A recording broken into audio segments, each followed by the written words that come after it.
2, 1. Hello and welcome back to the Kewlcast podcast. Today's episode, I'm going to be your host, Preston, aka Scotty Bird, joined by my co-host Travis. Hello. And co-host David. Co-host David. Hello. All right. How are y'all doing? I'm doing pretty good. Tired as hell though. Travis is sleepy. Oh yeah. My brain. It is milk, liquid, milky liquid. Is it chalky milk, white milk, or strawberry milk?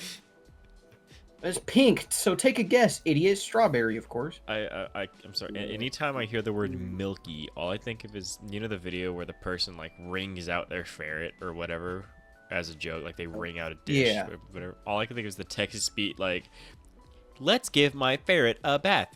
Toys, duckies, oat milky milky. That's all I could think of was the fucking oat milky milky. I hear the word milky and I think of Spencer. I will not elaborate. Interesting. I don't want milk. I do not feel like getting our channel taken off the air. Spencer will be behind it. He'll punch in some random code into Google and it'll work. Spencer's like an orc from Warhammer. It's just as long as he no. As long as like the whole thing about the orcs, or at least a big funny thing people know about, is if they genuinely believe it will work, it works. That's the if they believe that if they were to point their fingers at you like a gun and say bang, and they genuinely believe that that is a gun in their hands, it will shoot you. Like it's really stupid. It's hilarious. Like they say they're in outer space. If they believe that space is just fine, like space isn't a vacuum or whatever, they'll breathe fine. But the second they think like, wait, you're not allowed to breathe it, it's just when they truly believe something, it works. And that's exactly how Spencer is. That is not a power I'd want to have because you people gaslight me so much. Yeah. I'd start believing Waffle House can actually make me time Travis, you travel. can't see. Travis, you've been blind this whole time. What? No. No. Dude, one hit off a blunt, you're done. Oh God. That would be awful. Bro would actually disappear Yeah. like he just got Thanos snapped. That's it. That's it, boys. That's it. I guess that's all I have to say.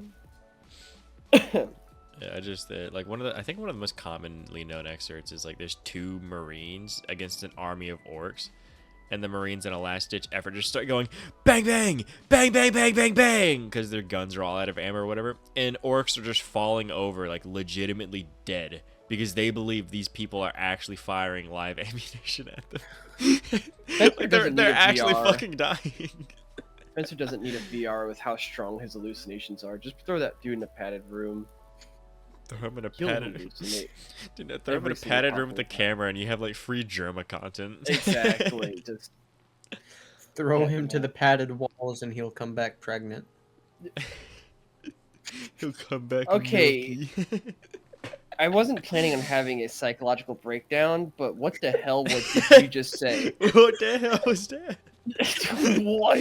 You never heard that phrase, like the stupid "throw me to the wolves and I'll come back pregnant"? Oh, okay. There's a play That- on that. That took me so off guard. Which I that's was a play like, on throw me to the wolves and I'll come back the leader of the pack or some cringy Yeah. shit. yeah. In fact, I got sent a meme by someone the other day. Was it the Doge Throw me. meme? No, it was from this person. It would be ironic or unironic. Travis knows what I'm talking about. Throw me to the Eldritch Nightmares and I'll come back pregnant. I think I know exactly who you're talking about, actually. Yeah, okay, yeah. Hold on. Yeah, this is the first thing that came to mind. Is it that person? Yep. Holy shit. I don't think I Yeah. ever spoke to that person like directly. I'm sure that we've had like passing comment because I think that person and Spencer hung out a fair bit. Because Yeah. that was that group.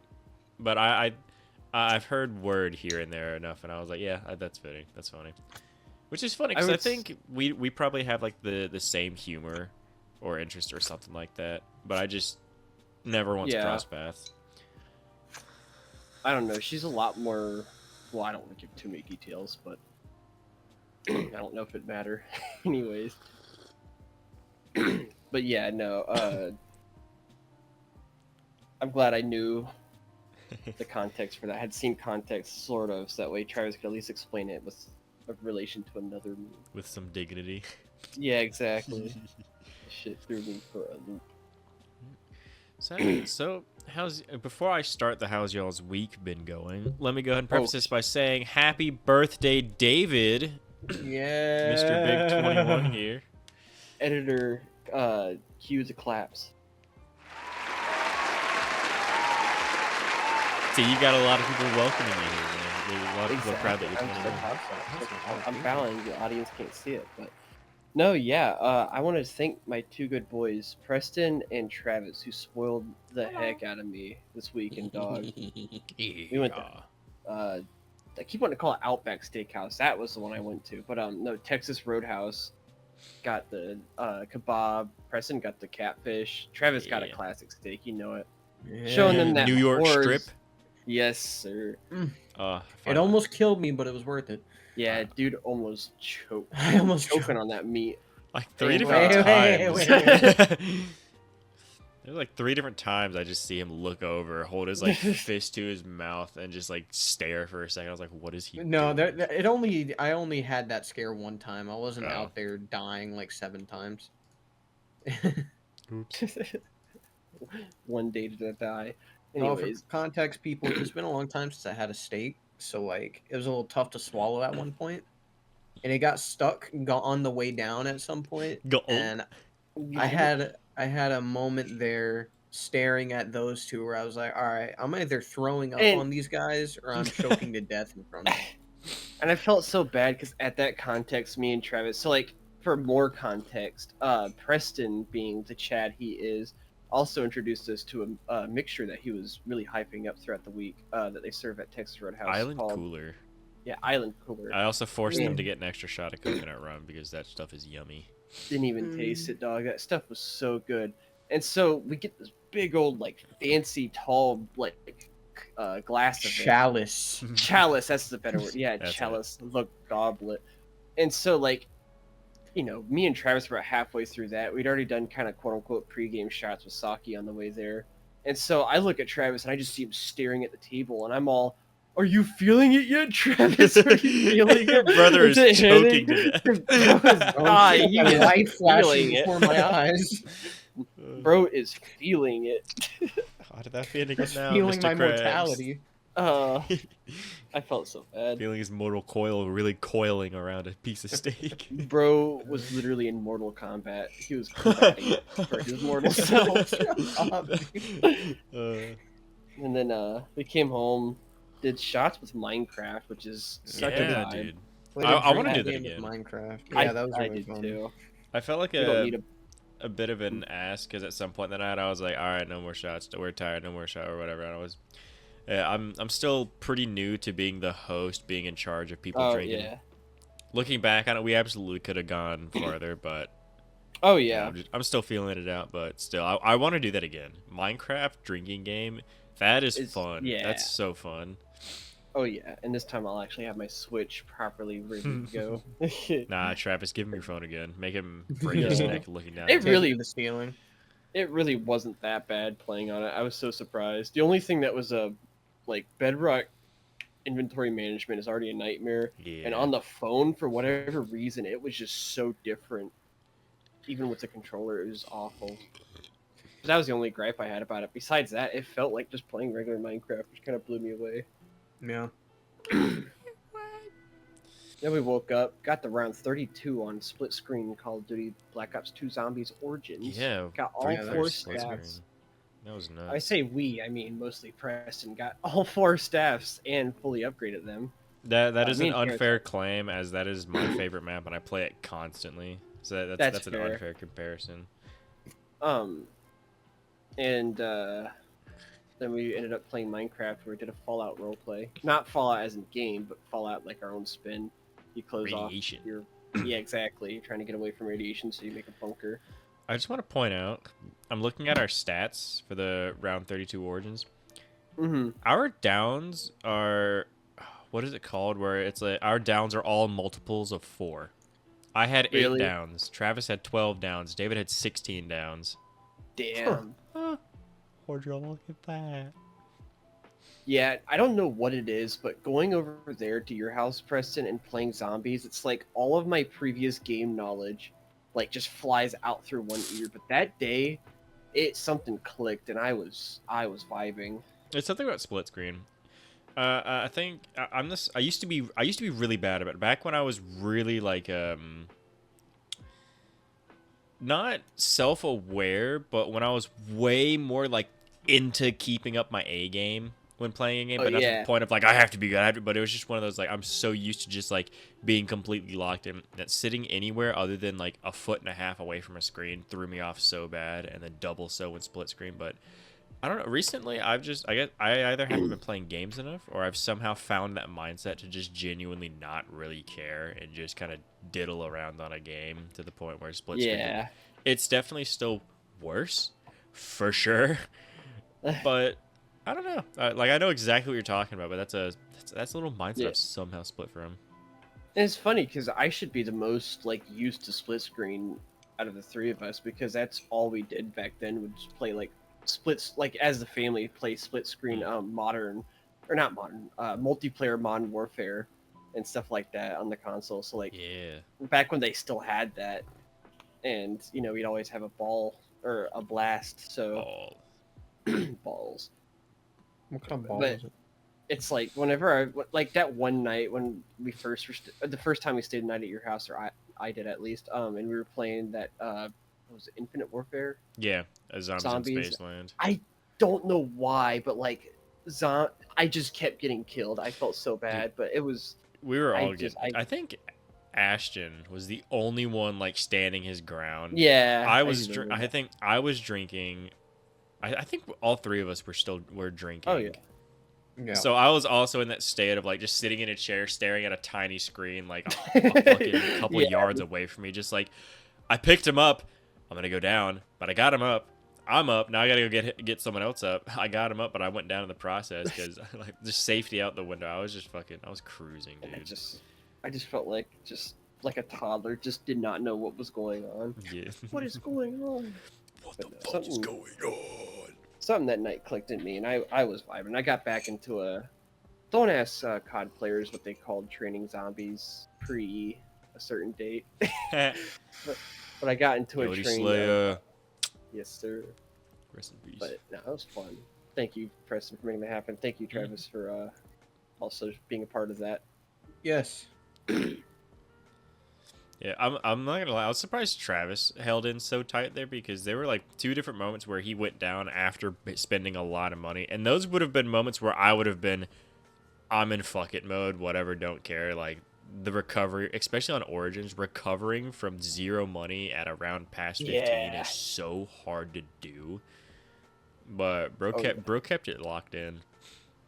I know they're bro locked in. Because I know there was like a point super early on in the game, the match, where Travis was like, I don't know, man, if I'm feeling much more zombies. And then like 3 hours later, we finally all agreed to stop playing. Good on you, Travis. Yeah. Dap up. Because I felt your pain in that moment, and I was kind of like, yeah, I kind of would rather go play Minecraft. That zombies game is something. And that's what we decided on was once that game ended, like even if it ended immediately or a little bit later, we were gonna play Minecraft. But then we just kept going. Yeah. I will say I've never ever seen someone die to the giant robot's foot in a very long time. Like it's been years since I've been stepped on. It's been not nearly as long, but still a very long time since I've been in the presence of someone else getting stepped on one of those. I think David got stepped on once. I think Travis got stepped on twice. Not including all 3 of us ending the game by getting stepped on at the same time. But I like every single time that happened, it was so funny because I forget it's literally just black screen, you're down. Yeah, it's like a genuine jump scare. It's so funny. And when I know when Travis got knocked down too, it sucked. But like for me, it was a very high round. I was in panic mode because I just got down and lost all my perks, and I just ran over and got you Juggernaut, and just I was on my respawned. way. Yeah. Yeah, and I was on my way to get another perk. Spent whatever little money I had, and then black screen. And I was just like, oh man. Especially Yeah, when I so got locked stepped in. on that first time, I had just got 4 perks and had Aw. just pack punched. So that was the first death that sent me down that spiral that I Yeah, couldn't crawl out of for a second. but man, you pulled through. Proud of you, having homie. having the staves. Oh my god, dude. Oh Yeah. clutch. Without those staffs. But, At least on that wonky split screen last gen, yeah, those staffs are necessary. Yeah. and out of all the times I played that, either I might have known it at some point, or I just never knew. But the being able to revive players with the back end of the Oh staff, yeah, the Sekhmet's Vigor.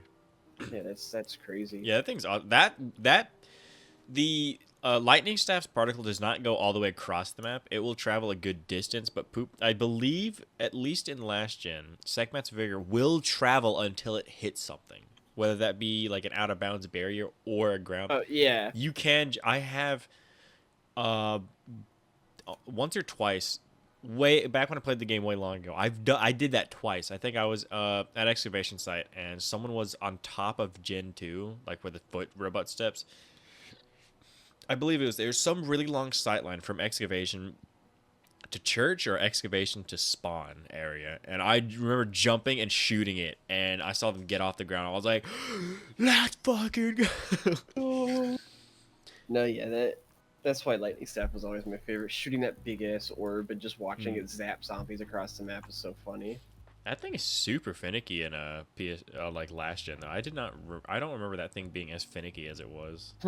I guess all the staffs were, because even Travis, you said even the fire staff had moments where it was just like phasing through people. Yeah, I think that's due to the frame rate issues that split screen. Oh kinda yeah. gives. I didn't think about For that. context, I knew the game was going to be a hoop, a holler Nanny. when me and Preston both got Tommy guns, and we watched. Not only were we shredding zombies, but we were shredding our frames. That was so funny. The Tommy gun is not strong, but it makes up in that with fire rate.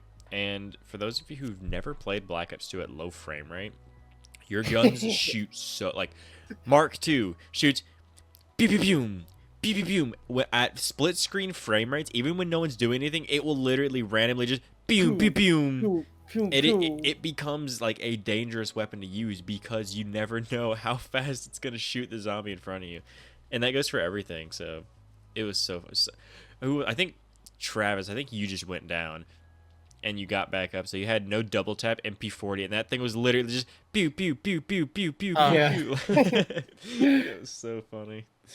It was so bad too. Ooh. That was fun though. Gross. Good Ross. But yeah, our dumbasses managed to survive 32 rounds before willingly giving up. Yeah. They could have gone longer. No, absolutely. That's just how zombies is for me. Is you just reach that point where it's like I feel good. I know I could go I know I could easily reach like triple digits. I've never reached around 100 because I always hit 50 and go, yeah, I think I'm good here. Yeah, Travis reached around 100 solo the other night. Yeah, Revelations. The other around night, 100. that was a good minute ago now. Yeah, I guess so. Silly little goober. Your perception of time is worse than mine. Yeah, I was telling you about. Hey, that rhymes. Throw me to the wall. Musicians when they listen to music that rhymes. Oh my goodness, Beethoven, come tour. I'm gonna. Why do you pick the one musician who probably never rhymed once in his life?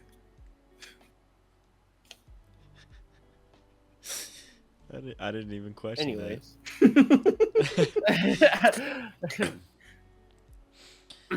So we've all had a pretty pretty much the same week to call back on, but still very good week. Oh yeah. Yes. Besides going down to the DMV, getting my license change, and then even before that, purchasing my first bottle of alcohol and my first ever vape. Anyways, but yeah, that was such a cool feeling. That's just something I was so hyped for so long. And like Travis said, when he turned 21, waiting for my birthday felt like an eternity. Felt like longer than it should have been. But I'm finally caught up with you too. Yes, sir. So. Good times ahead. Good Oh, times, yeah. great times. All right, well, are we ready to move on to today's topic? Oh yeah. David isn't. It was funny because I was thinking of like a joke to say where I wasn't. And he just goes like, "Yeah, I'm ready." No, you're not. Did you eat? No. Did you eat Waffle House? Maybe. Not particularly. That's how he knew. That's how you do. Damn it. Anyways, before I have a schizo breakdown, Preston, introduce the topic. Yes, so talking about our weekend and it being such a good, cool moment, this segues perfectly into my topic. Oh yeah. Today's topic is some form of video games, movies, songs, media. Something not in person, like an experience, but something something that's tethered itself. An experience or your feelings. It is deep feelings that have stuck with media. Anytime you see a form of media that just has a deep personal feeling to it. And we could go like being at X's funeral, the music that's playing or whatnot. Like that is one thing, but that would be really easy to look back on. Whereas this one is genuinely things that is solely personal to you. Like an example would be Red Dead Redemption 2's ending. A lot of people cannot play that game again because all they'll do is think of Red Dead 2's ending and they'll feel sad and go like, I don't know if I could just play this game again knowing what happened. Like a kind of feeling where you think about it, you play it, you listen to it, you watch it, and you just kind of have that heavy feeling of like, whether that be happy, sad, angry, something. And I can start that off easily by saying probably one of the strongest tethered feelings or strongest feeling thing is FNAF 3's bad ending music. If you've ever heard that little music box, anytime I hear that little tune, it is probably the only thing that can impulsively make me start tearing up, like on the spot. It just fills me with an immense amount of sadness because it's been tethered. Anytime some huge sad event happens within the FNAF community, which is the community I've been heavily invested in for the lesser half of 14, or maybe not 14 years, Jesus, but 10 years now. But stop making me feel old already. Yeah. I just turned 21. I know. I just turned 21. Yes, sir. See, I can't even. Just doing those first three notes, I could feel like a little pressure in the back of my eyes. Like it's just one of those things that I cannot listen to that song unless I am truly, genuinely prepared to listen to that. If I hear it out in the wild, it will make me zone out and start tearing up and shit. It's stuff like that. Yeah. Y'all have anything off the top of your heads, or do I need to go talk about another thing? I have a couple actually. I'll lead with one, then Travis can go his turn. No, you lead with. You guys take a couple. I'm still thinking. Okay. Yeah. Anytime I ever hear the Battlefield 1, like I don't know if I think it was the main lobby screen, just that it's kind of like that lady singing.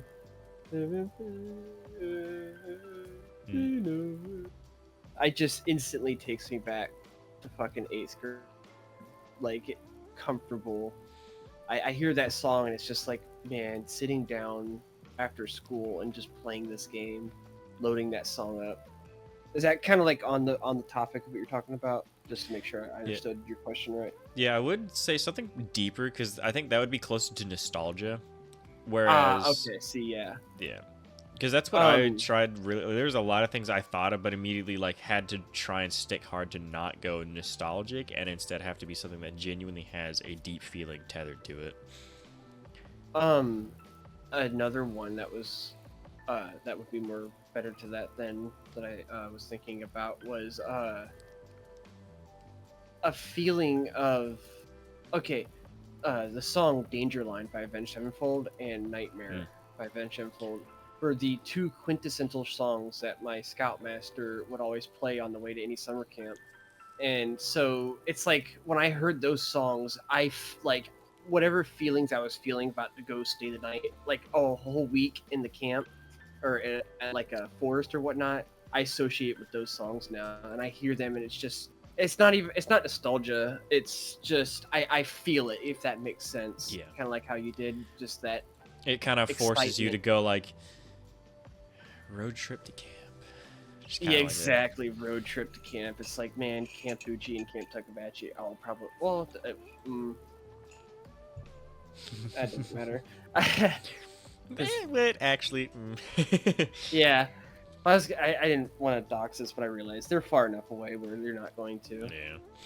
But besides, that was a good hot minute ago.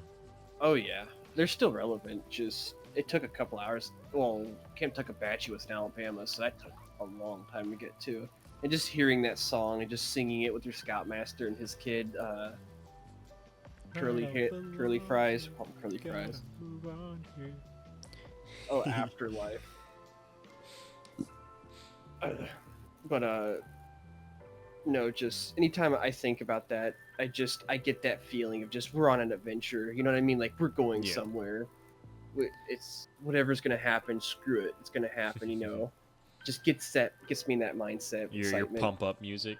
Exactly, but not like pump up like rock in a way. Just pump up in like this is gonna be fun. Yeah. Just a nice subtle. But yeah, no. Also, funnily enough,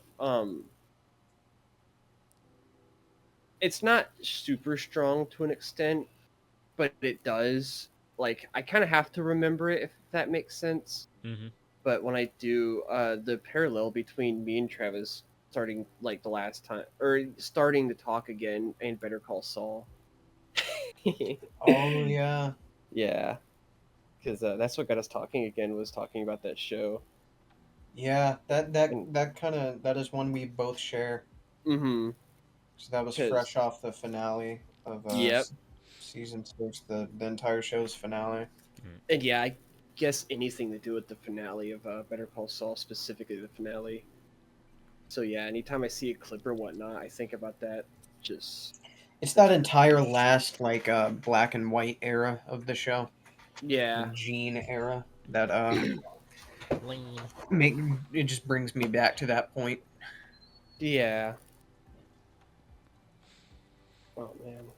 Yeah, because that's not something I share with you two, and it's mainly because I was talking to Travis about it recently, quote unquote, because we had a business call, and we were discussing stuff, and I randomly like realized that like ever since that moment I haven't been forcing myself to do so, but I've been like thinking a little more on it. Is me and David do not really talk to each other much at all, not including the past like month. I've been telling, but like before then, like if you look at our DMs, there are massive gaps in time. Even though like David, Travis, Spencer, you three are the quintessential best friends in my life. But it's just something I was telling Travis. I was like, I talk to Travis constantly. I play with Spencer more than I talk to Travis, but I talk to Travis more than I play to Spencer. And I just don't play games or talk to David that often. It was such a weird realization. So anytime there's those like moments where like the three of us had split off, or like there's like some like sour water or whatever, I was never there when something was resolved. I was always told like, oh yeah, just passing out. I chatted with so and so. We're cool, and I was like, oh okay, cool. Yeah. No, because I remember realizing that the other day when I was looking for images to post onto the Instagram, Kewlcast on Instagram, check it out. And I was like, I'll go through images that we send to each other, and I kind of realized, like in almost 2 like proper thumb scrolls down on the Messenger images, I get down to the bottom. Like we don't send each other that much. Yeah. Which again, it's weird because like I've never thought about it, because again, I still consider you a very close best friend. Like I've only got 6, and again, Spencer, David, Travis. You are the 3 closest best friends. The other 3 would be best friends I met through work, Dakota, Bo, and Tyler. Other three, those are like the three people. Those are the three I hang out with a lot. I haven't, but you three are the closest best friends because I've known you since again high school. And Spencer, even I've known Spencer since 6th grade. That how long ago was that? I've known that little goober for like 8 fucking years now. Oh my goodness, yeah. Yeah, it's just like I don't think either of us really realized it, and it's not like a sense of like, Oh my this is goodness. funny. I'll send it to Travis, but not David. It's never been that. I've always just been like, I just throw stuff in group chats a lot. No, and I will say, yeah, I never think to be like, oh yeah, I'm gonna like talk to Preston. I'm gonna text him about something, like have a proper conversation with you. And I was thinking about that the other day, which, well, the other day, I mean like a month or two ago, Right, when we yeah. like started really hanging out together and stuff like that. I was like, you know what, I need to start texting him, seeing what he's up to. You know what I mean? It's like, just I wonder what's going on in that dude's life, and I want to hear his thoughts on things. That's why I've been texting you a lot more, just because like But yeah, I kind of had that same realization too. Like we just don't text very often, and we never really did. Yeah. So it does play and test that I'm really bad at keeping in touch with people. Like unless I'm actively like talking or interacting with you in day to day, it is really easy for me to just not to not give a sign of life. Period. And it's never been malicious for you, David, because again we interact a lot. But it's always been like anything that like I'd be like, oh, David would like this. It's usually always something I send in a group chat. It's like, usually a lot of memes or funny pictures or like little things to point out, like, hey, remember so usually it's always gonna go in like a group chat that does involve you. Yeah, and the Instagram page of Dracula Flow. Yeah. I thought that was funny. My boy Drac. Yeah. Boy Drac. Yeah. Preston sent me his Instagram page on the Kewlcast. Yeah, it's a John Zeinbub, Johnum sub, something like that. Travis, have you been able to think of something, or do you want me to step in? No, go ahead and step in. I'm still. Gotcha. This is kind of a hard one to on the spot for me. Yeah, most of mine things that I have written down are all FNAF related, because again, that's the one thing that I'm severely into through and through. There's been a couple others, but. So another one is again, I'm a huge book nerd. Hold on. Excuse me. I am a massive book nerd. I have not read a proper book in a long time, and it's because I'm so in love with reading that I'm horrifically picky with any book I will ever pick. If it's something that cannot hold my attention for a full chapter, I will not finish it. Like it has to like fully envelop me. Ellen Hopkins is my favorite author because all of her books just rub the right way in every way. And as so, Ellen Hopkins' book Impulse, I don't think it was the ending of the book, but there is a massive twist, I want to say around 3/4 of the way done, that reading that moment, I think I genuinely put the book down and had to not step away from it, but I did not return to read it for like a good day. Because there's like, I will not spoil it. I want this book to be read and have that moment experience, because once that moment happens, you'll know exactly what I'm fucking talking about. But that was a moment that I read that and went like, holy shit, like genuinely had my breath caught up in my chest for like a good like second or two of like, oh my god, holy shit, damn. I can't even tell you if I've ever had a book do that to me.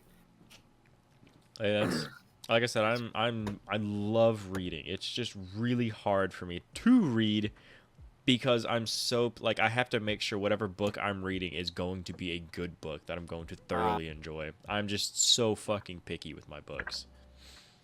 Man, you bringing up books actually helped jog my memory a bit. I have a bit of a layered one. Onion.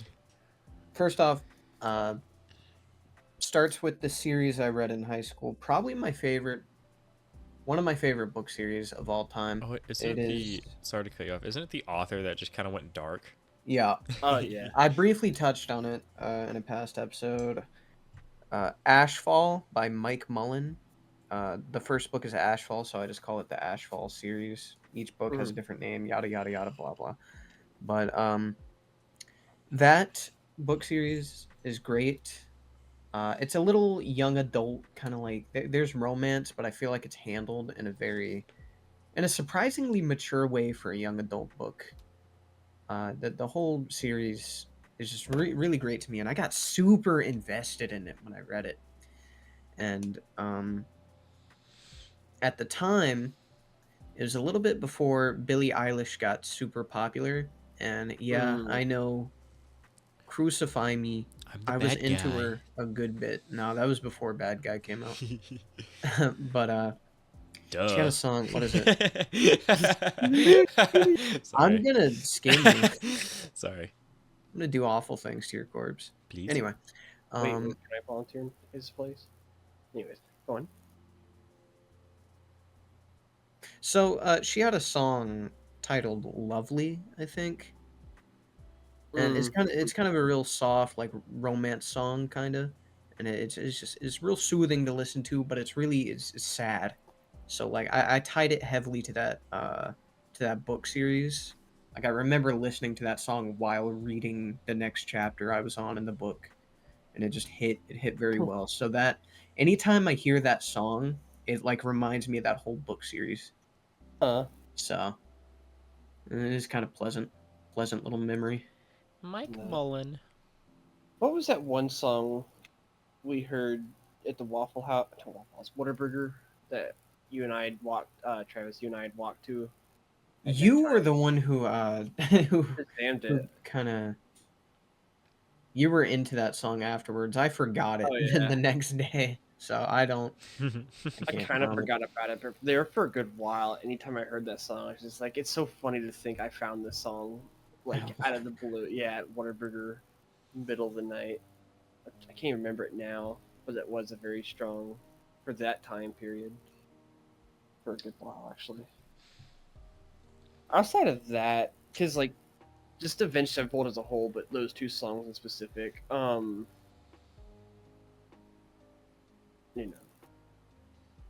know, those are kind of my big ones. Mhm. Just going to camping. Going Trying to to think. camping. Going to camping, bro. Shit. I'll be right back. Okay. Gives me time to think. And if anything, to be more specific, whenever I see Better Call Saul, I don't instantly think of it like it takes me back, but if I remember it, it kind of does. So I don't know if that's even a fair one to point out. That's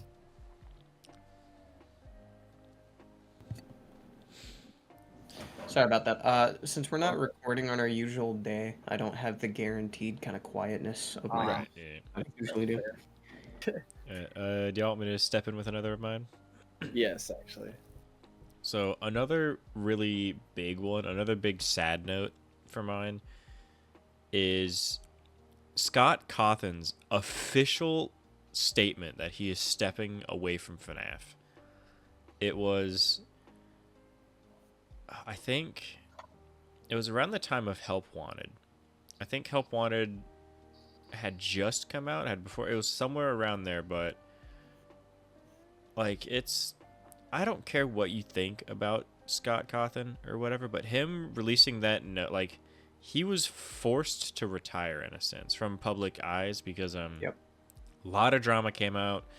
People figured out who he voted for because something like it was a really nasty situation. No matter who or what you think of him, like how you found out this stuff about him was not right at all. Whatever, that's a whole thing, but people ended up finding his IP. Like they'd found out where some people found out where he lived.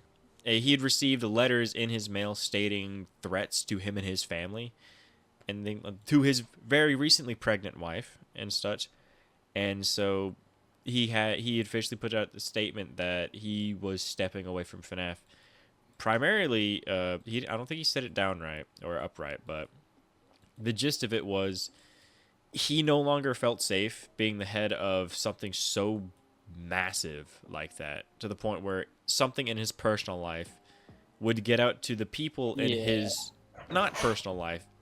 They dig into said personal life, and then it's just. But because Scott was always a really private dude. Like he was very humble and very private with when he was the head of the franchise. Like I didn't know for a fact what he looked like until that Matt Pat video. Which there have been pictures around. Fun fact, the Matt Pat retirement, which is another one that is really sad for me. But that is the first ever video instance of Scott Cawthon on the internet. Really? Everything prior has been pictures.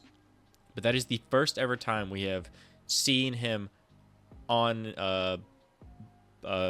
video, I guess. Because we've heard him before, because Daco had him in an interview, so we knew what he sounded like, we knew what he looked like in pictures, but that was the first time we'd ever seen him moving around in digital media. But yeah, that statement of his, where he essentially retired. That was one of those moments where I kind of I laid in bed, and I listened to the FNAF 3 bad ending little music box while just kind of reading that over, It's been 7 years, 8 years. God damn, man. Actually, it's probably, at that time, I think it was 2021. So yeah, it was a good 7 years of FNAF and what have you. And then the Matt Pat. Watching Matt Pat's retirement video, his official final game theory video. The game theory on what is game theory. Right near the end where it starts playing, he's saying his goodbyes to everyone, and it's playing his iconic theme, but remade in a very orchestral mix. I was in VC with Travis. I think I had muted myself so I could finish watching that video before we played games. And I had to grab paper towels and start dabbing my eyes because that was making me cry a little bit, because I'd also been a massive fan of Matt Pat since I think a little bit before his first ever FNAF theory, I think is when I started watching him. So that was another person I'd been watching for over a decade. Super invested in a lot of his content, seeing him officially step away from his position as the game theorist. So that was another really, really sad note. Yeah, for sure. Yeah, for sure. And not to pivot too much away from the original topic, but you brought up the fact of Scott's his name, right? The creator of FNAF. Mm-hmm. Just how people are finding out shit about him, personal stuff, and then just making their own twists, and just I was thinking about this actually, literally either yesterday or the day before, how there are genuine haters out there in the world. They will hate you just because you're famous, and the idea that they're just gonna smear your name and shit just to knock you down a peg is so wild to me. That is so crazy. Mm-hmm. It'd be oh, they voted for this presidential candidate, and they'll, like you said, fucking find your IP and all this private stuff about you. And it's why? Yeah, it's oh, I don't know. That's just how it always is. If you're, that's the one thing I've been very careful with and being a part of, having FNAF be a part of my life for so long, is being extraordinarily careful with the FNAF community. The FNAF community is one of the most toxic communities I've ever even laid eyes on. And it's probably a little biased in that opinion, because I've had my toes dipped into that community multiple times. There are other communities that are really bad out there, but in my personal experience, FNAF is one of the worst. Yeah. In terms of that, the amount of people who have just again, it's the only community that I know of that would go out of their way to dox their own, the creator of said. I don't know. That is a tall claim, but I don't know. It's the FNAF community is just very. I've curated every media platform that I use to, I don't know, keep in touch with community stuff or something like that. I don't see very much of the community, for better, for the better of it all. Schnasty. Yeah, Community is why I kind of let myself dip away all Mm. those years ago. Like, don't like the direction of this. Yep. Battle. You got any other ones, or do you want me to keep going? I was gonna say on that topic in particular. See, that's not something I can willingly like. I don't have very many that I can just like tell on the spot. That's one Right. of those things where I'd have to like hear it or something, just be like, oh yeah, I remember that. Because anytime I get to talking about Skyrim, I always have the specific memory of when I first played it. I hated the game because I don't know if I've told this story to you guys before or on podcast. Have I? Why I hated Skyrim at first? No, I don't think I've It's not heard ringing a bell. Because there's this one mission, either in the main story main story or for the Thieves Guild, where you have to go down to this dungeon and talk to the guy and try to convince him to come out. And right at because in the like sewage / dungeon area, there's like a bunch of like drawbridges and like areas to make it hard for quote unquote prisoners to get out, or what for whatever reason. And you have to go across this ledge, and that the door is at, and I dropped off the ledge, and I could not figure out what the game wanted me to do to get out of that dungeon. I would walk and like examine every single like corner, nook, and cranny of that cave. I'd just restart the game thinking maybe I missed something. I could not get past that point, and I hated the game for like maybe a year or two, until one day at a Boy Scouts lock-in, where like kids are bringing their consoles and computers to like this specific room and playing games. And I was watching this one kid, much older kid, play. He brought out his PS3 and he was playing Skyrim, and I was kind of passively watching him. And he was actually at that part, and I was kind of like snickering to myself, being like, "Yeah, this game is so crap. He's gonna like get stuck, and we're gonna be like, this game sucks." And he's at the spot I got stuck at, and whatnot. As he's doing the mission, he just turns around and the drawbridge goes down and he gets out of the dungeon. I was like, hold the motherfucking phone. How did you do that? And he's like, there's a lever right here. And in the darkest spot of the little dungeon or whatnot, that's right in front of you, is a lever on the wall. And I for whatever reason, I could not see it. I was so mad. Ever since then, I went on to really enjoy the game and get hooked in the Elder Scrolls lore, but that one little instance almost turned me off of Elder Scrolls / Bethesda as a whole. Bethesda loves hiding shit in their games. Yeah, that wasn't even hidden. That was just a genuine bro moment. So, anytime I'm talking about like my experience with the Elder Scrolls, I kind of always chuckle and think about that. I'm surprised I haven't told that story yet. But no. It took you telling it for me to recall. Yes, Okay. I've heard that one before. Yeah.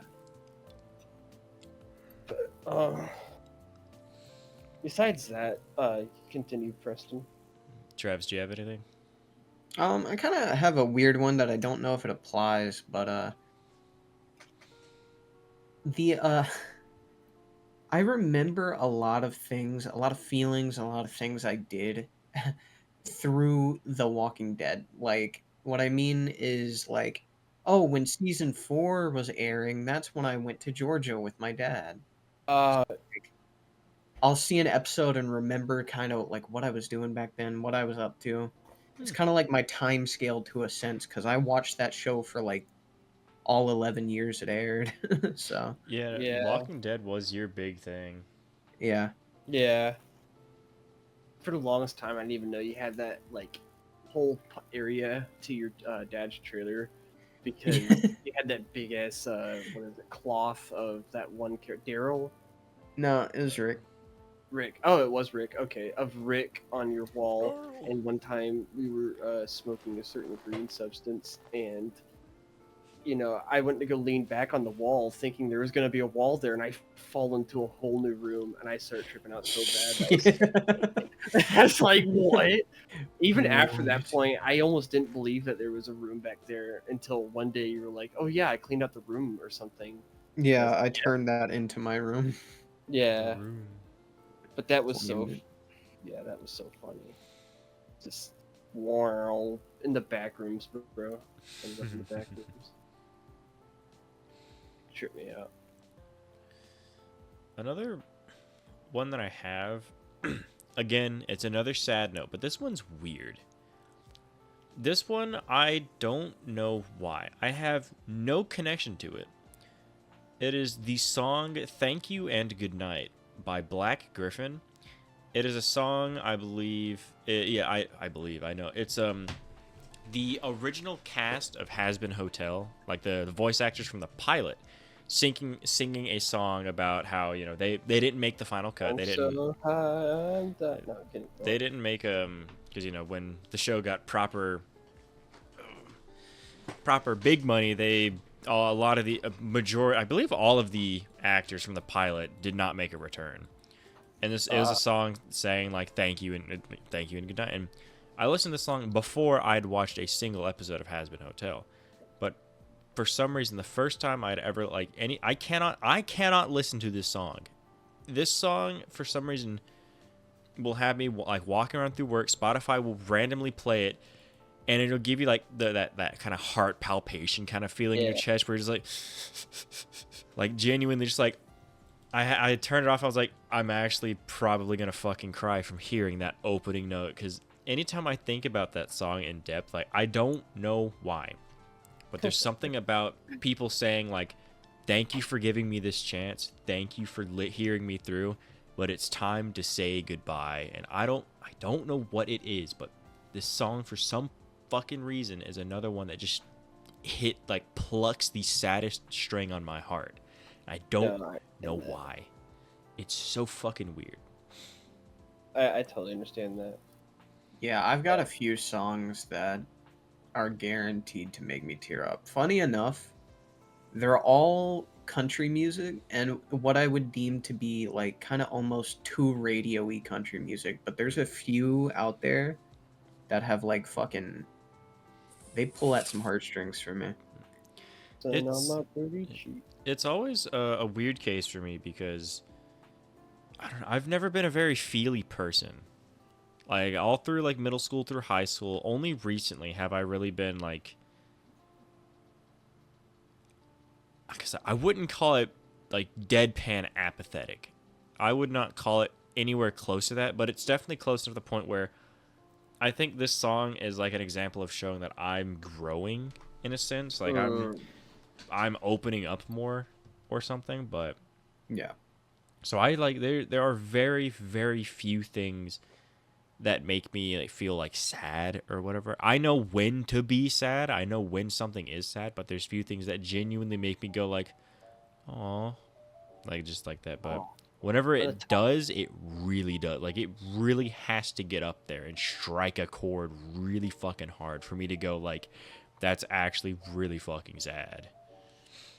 If that makes any sense. I don't know. It's just, it's one of those few things that I just can't ever really relate to, like how some people are, or some people are, like how some people do. Yeah, man, I used to have. I kind of almost had still kind of in my mind have a song for each breakup I experienced in high school, which is funny because I would just like I would be binging a song and then the breakup would happen during that song, and then I would just associate the song with the breakup. If that makes sense. But on a side topic, on this following that topic, but I have two other ideas. Just don't let me forget about them. But because on the topic of growing, one really big artist, quote unquote, but like song specifically, Shawn Mendes and Charlie Puth was the first time I'd ever actually willingly like started experimenting with my own taste in music.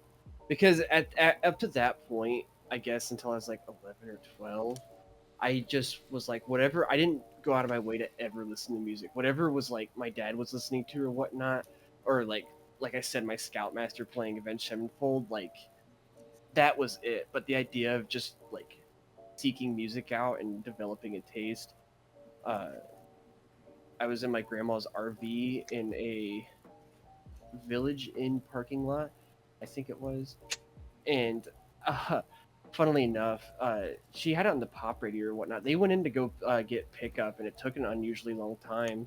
And so I'm sitting out there just listening to the radio jamming, and I was like, man, this stuff is actually really good. I really like this music. And I remember I kind of had it pretty loud, and like I said, it's an RV, and so, and as people are walking out, they keep looking at me, and I'm like, I hope, like, I wonder if they can hear the music I have. And as my mom and grandma are walking out, they start laughing, and apparently she has speakers on the outside, and that's what they What? were connected to. Yeah, so people were hearing me, funnily enough. But no, those two songs, whenever I think about them, it kind of, I don't know, it takes me back to that, like, developing a personality, quote unquote, if that makes sense. It inspires that. No offense, that whole story, but my brain just like, I'm so focused on speakers on the outside of a car. It's an RV. So, okay. It's okay. What's the word for it? Car. No, it's not a car. It's like a really big Car. van that has a bathroom, bed. Yeah, an It's an RV. RV. Kitchen. Okay, it's an RV. Yeah, and you know how like whenever you go camping or whatnot, like it'll have speakers and lights on the outside, and some fancy ones have like a TV you could pop out.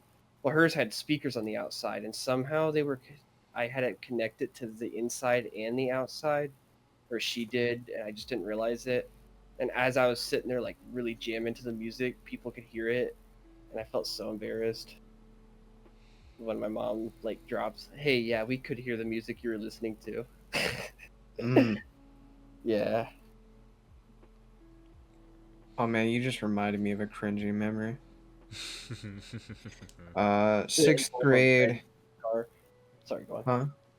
A red kid's car. Shut up. Don't bring that up here. Godzilla. Oh, man. Godzilla one, dude. No, it was sixth grade. I had a very weird friend group in sixth grade where I was kind of friends with the whole class, but a lot of kids in that class were like really basic kind of bully popular people. So like they'd be friends with you 1 second, the next second you were the butt of the joke and the whole class was laughing at you, right? It was one of those weird social dynamics I didn't like. But I was just kind of chilling one day listening to music on my earbuds, and it was a new pair of earbuds, so I didn't know quite how loud they were. And I was listening to Take Me to Church by Hosier at the time. Oh no. And it got to the fucking part where he goes, "Amen, amen," or whatever. So like that part was super fucking loud, and like everyone around me heard it. So people started laughing, and I could only like imagine like, oh, they think I'm listening to some fucking gospel shit in the middle of class, dude. I'm that kid, bro. Jesus Just loves having me, your this music I know, head leak ass. Having your music leak out of anything, I don't know, is so embarrassing. Nowadays, I don't Yeah. care about it. But at that time, man, that super self-aware time, Yeah. that's awful. Like those jokes, pranks where people go out in public and just like be listening to porn, just in the middle of a library or something. Like they have headphones on, but they're not plugged in. I love it. Yeah. But Thank you no, for the noises, by the way.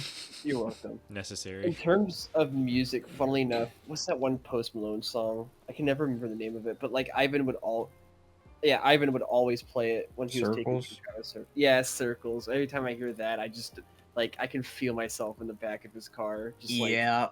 kind of, you know. The only But, Post yeah. Malone song I know is when he did with Ozzy. Yeah, that's I I claim that Post Malone song. That's Oh, my okay. Post Malone song. Oh my god, you're so skibbity riz Twitter lig by LGBTQ+. I don't even know what half of that shit meant. Bro, today's topic: intervention. Preston, your brain's Intervention and explosion happens in my ceiling and I get raptured. But no, that song I associate with Ivan, and like just like most Mexican dude or a Mexican dude that is white. I don't know, love the dude. The whitest Mexican dude you know. Yeah, that's what I meant to say. Yeah, the whitest Mexican dude I knew. I did not know a way to put that. Thank you, Preston. I just want to say that was a lifeline. But love that, man. Cough, cough. He should start the podcast again. Yep. I'm always available to be poached.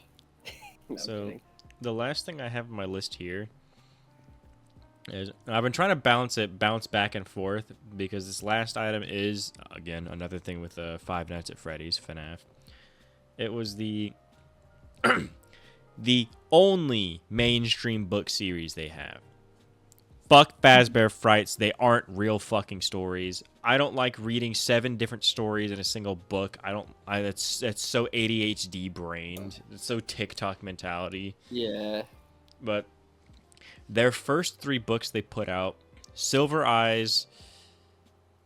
I can never remember what the second one's called. It's Silver Eyes, The Twisted Ones, and The Fourth Closet. That's their first 3 books they ever made. It's their best books they've ever made, and it's their only mainline story they've ever made. I will legitimately fistfight someone over this. But, so the first 3 books are, continuations of the story. There are a lot of, like, high moments where you're like, what? No, there's no way. And like, oh, that's so cool. Like, there's a lot of moments like that. But the ending of the 3rd book, because there's, like, nearing the ending of the 3rd book, there's a lot of like huge bits of story being revealed that like click into place, like make you realize so many of these weird little things you've noticed reading the first 2 books. And these are kind of chunky books, so this is a lot of stuff clicking into place all at once, while also reading and kind of paying attention to the current ending climax of the story. And going through all that, having the climax happen and it roll off into like the last chapter of the book, and just that little cherry right there at the very end of the book, just again, I'm not spoiling it because these are like genuine, like these are books I hold near and dear to my heart, because I'm really picky, so when I read a book through and through, let alone an entire series, like it's really good. Yeah. But a little cherry on the top of the 3rd. I remember I was in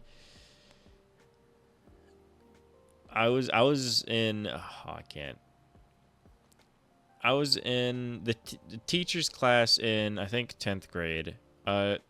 She gardened for a football team. Yeah. I knew before you even said it. I knew who you were gonna say. But I was in her class, reading as I usually did, because I was the kid who finished all of his work like the second he got his hands on it, just so I could start reading again, like put my head down or just something like that. And I remember just finishing the book, slowly closing it. I genuinely did like the stereotypical, like, leaned over the desk, I closed the book, and I just kind of slumped back in my chair and just kind of like, wow. Like I was genuinely just like starstruck, just like staring at my desk like, wow. That's crazy. and not in a bad way, but in a good way, a very nice way. But that is another deep feeling I have, is the ending of that trilogy book of books is very good reads. Even if you're not the books are their own take on the FNAF story. You don't need to know any FNAF lore to start reading the books. Of course, there's certain things, like if you know FNAF lore beforehand, there's things where you'll be like, well, I get who that's supposed to be, like little tidbit references here and there, but it's so few and far between that it's not like you need to know it to figure it out type thing. Yeah. Like Dave Miller, that's a famous name because Dave Miller is William Afton in the books. That's an alias he goes by. Yeah. But so that is that's the majority of like the big deep feelings that I have is not very many, but damn, bubba. Okay, I guess this isn't the first negative emotion, because I'd say Travis's 6th grade experience is probably pretty negative. But no, on a negative note, in terms of like books and at school, at the private school I went to, both of you guys know it. At that time period, I think 8th grade, I'd gotten really into the Percy Jackson books, and like, I mean, I couldn't put them down. I would fly through a book a day, and I actually had Oh, he cut out. He's dead. He's actually dead. He actually had to Percy Jackson personally cut his internet. It sounded like his mic got electrocuted a little bit, you know? I mean, coincidence? I Percy think not. jacked all over his. I'm sorry. Don't say that. So anyway, we're at an hour and 5 minutes. If David doesn't return, I guess we'll wrap up in his place. Hey, Preston. While we're here, kind of waiting. Yep. What is the thing? Please tell me, man. It's eating away at me, man. It's really eating away at me. I need to know. Burn.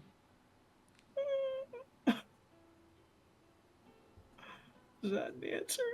No. Yeah, I don't know what you're talking about. Yeah, of course you don't. Genuinely.